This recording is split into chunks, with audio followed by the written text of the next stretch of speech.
तीसरा बाब है सीरत तैयबा। आज का हमारा उन्वान नंबर 6 है हज़रत मोहम्मद सल्लल्लाहु अलैहि वसल्लम की विलादत, वालिदैन और परवरिश। सफ़ा नंबर है 24। बेटा आज हम पढ़ेंगे हज़रत मोहम्मद सल्लल्लाहु अलैहि वसल्लम कौन हैं, कहाँ पैदा हुए। आप सल्लल्लाहु अलैहि वसल्लम के वालिदैन के बारे में जानेंगे और आप सल्लल्लाहु अलैहि वसल्लम की परवरिश किसने की। ये सारी चीज़ें हम इस सबक के अंदर पढ़ेंगे, हम पढ़ाई करेंगे और इन चीज़ों के बारे में आप जानेंगे। ठीक है, तो सबसे पहले मैं आपको बताऊं, मैं इस पढ़ाई में से चंद अहम बातें आपको बताऊंगी। तो आप सल्लल्लाहु अलैहि वसल्लम कौन थे, हम ये पढ़ेंगे। बेटा हज़रत मोहम्मद सल्लल्लाहु अलैहि वसल्लम हमारे प्यारे नबी हैं जो अल्लाह ताला ने दुनिया में इंसानों के लिए भेजे, इंसानों के लिए रहमत बनाकर भेजे। ठीक है, अल्लाह ताला ने हमारे प्यारे नबी को दुनिया के तमाम इंसानों के लिए रहमत बनाकर भेजा है। आप सल्लल्लाहु अलैहि वसल्लम मक्का में पैदा हुए और कब पैदा हुए? 12 रबीउल अव्वल पीर के दिन पैदा हुए। कब पैदा हुए? 12 रबीउल अव्वल पीर के दिन पैदा हुए। बेटा आप सल्लल्लाहु अलैहि वसल्लम के वालिद का नाम हज़रत अब्दुल्ला था। क्या था? हज़रत अब्दुल्ला। और आप सल्लल्लाहु अलैहि वसल्लम की वालदा का नाम क्या था? हज़रत आमना। क्या नाम था? हज़रत आमना। आप सल्लल्लाहु अलैहि वसल्लम के दादा का नाम क्या था, पता है आपको? हज़रत अब्दुल मुत्तलिब। बेटा हज़रत मोहम्मद सल्लल्लाहु अलैहि वसल्लम कुरैश के कबीले से ताल्लुक़ रखते थे और आप सल्लल्लाहु अलैहि वसल्लम के दादा हज़रत अब्दुल मुत्तलिब जो थे वो कबीला कुरैश के सरदार थे। ठीक है, सबसे बड़े आदमी थे। लोग उनसे आके मशवरा करते थे, उनसे आके बातें पूछते थे, उनको अपना काम बताते थे। ठीक है, वो बड़े थे, वो फैसला किया करते थे। अब मैं आपको ये बताऊं कि जब आप सल्लल्लाहु अलैहि वसल्लम की पैदाइश हुई ना, तो आपके दादा सुनकर बहुत खुश हुए और उन्होंने आप सल्लल्लाहु अलैहि वसल्लम का नाम मोहम्मद रखा। क्या नाम रखा? मोहम्मद। बेटा जैसे हम सबका अपना अपना नाम है और हमारे नाम का एक मतलब होता है। ठीक है, हमारे नाम के मानी होते हैं। इसी तरह मोहम्मद का मतलब है जिसकी बहुत ज़्यादा तारीफ़ की जाए।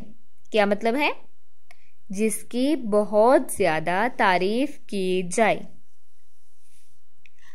बेटा हज़रत मोहम्मद सल्लल्लाहु अलैहि वसल्लम का नाम मोहम्मद जो था वो उनके दादा ने रखा था, लेकिन आप सल्लल्लाहु अलैहि वसल्लम की वालदा ने आपका नाम अहमद रखा था।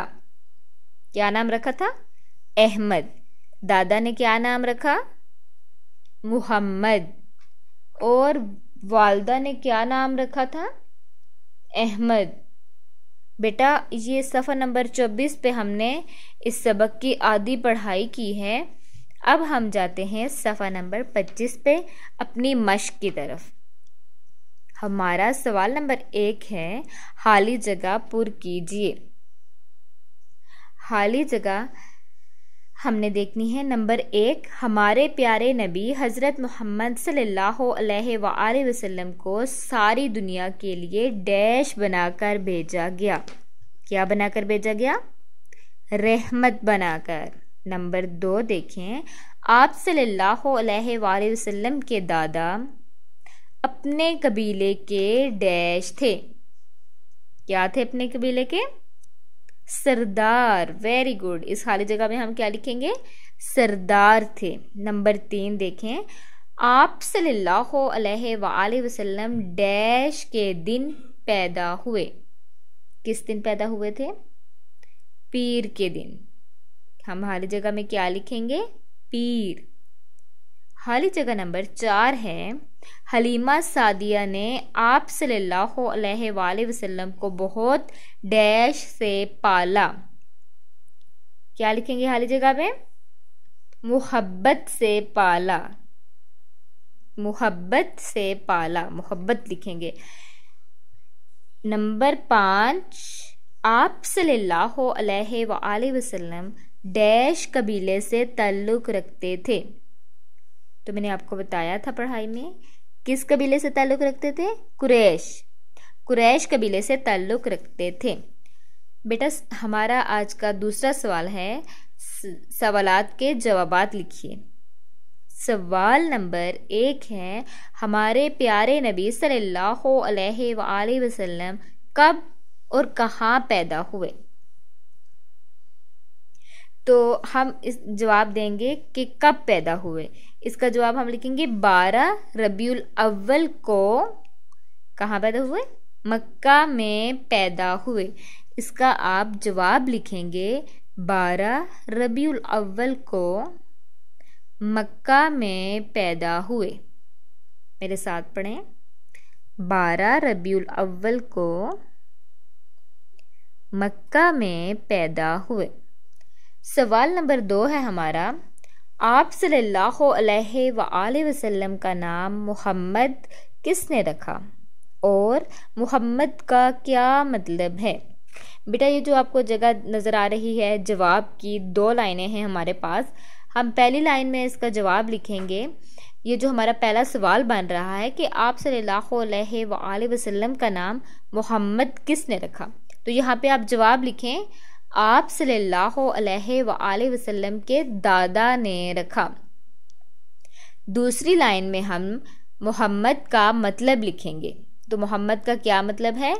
जिसकी बहुत ज़्यादा तारीफ़ की जाए। दूसरी लाइन में आप क्या लिखेंगे? जिसकी बहुत ज़्यादा तारीफ़ की जाए।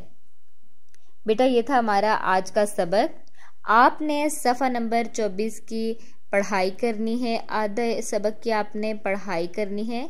सफ़ा नंबर 25 पे आपने खाली जगह अपनी किताब पर पुर करनी है और सवाल नंबर 1, सवाल नंबर 2 ये आपने अपनी किताब पर इनके जवाब लिखने हैं और अपनी कॉपी पर सवाल और जवाब लिखने और याद करने हैं। मुझे उम्मीद है जो काम मैंने आपको दिया है वो बहुत अच्छे से आप करेंगे, खुशखत करके लिखेंगे और याद भी करेंगे इंशाअल्लाह। जज़ाकल्लाह।